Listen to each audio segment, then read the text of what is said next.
I'm Chad Griffiths, it's 4:30 in the morning, and welcome back to the second part of our examination of moral character, virtue ethics, and the situationalist challenge. Last time, we went over the robust character traits and the situationalist challenge, which goes something along the lines of, hey, we've got specific case studies that kind of disprove your idea of robust character traits. What you gonna do about that?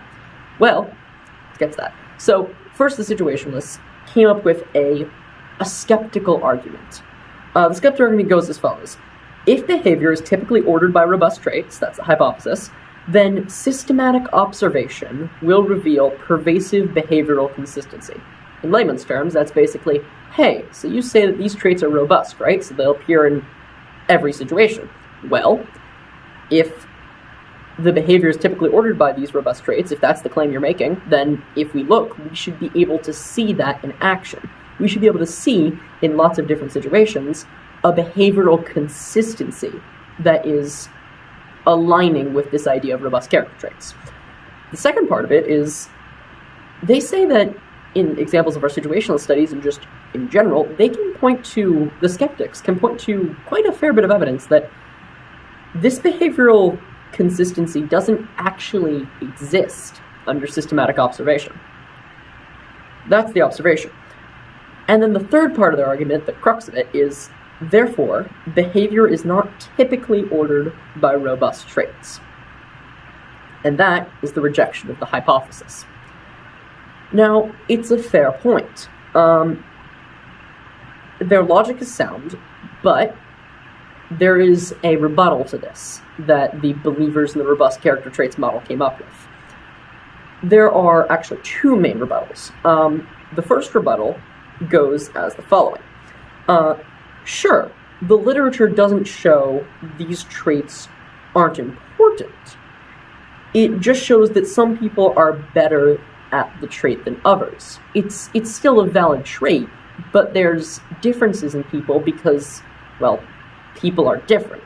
Like, there's differences in the observed behavior of people because different people have different levels of virtue.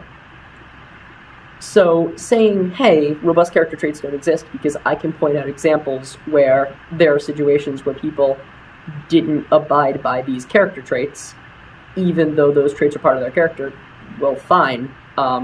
You're not disproving the validity of the trait, you're just saying that in this case, these people generally weren't abiding by it, which is gonna happen. The second sort of comment on the skeptical argument is the question of what is it about the people put into these situations that overcame them to rise above and do the moral virtuous thing.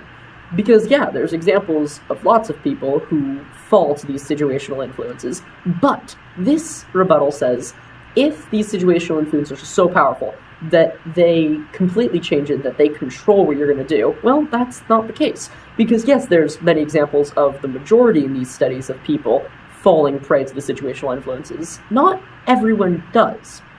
And therefore, by that, robust character traits might just exist. And therefore, that sort of wraps up the argument.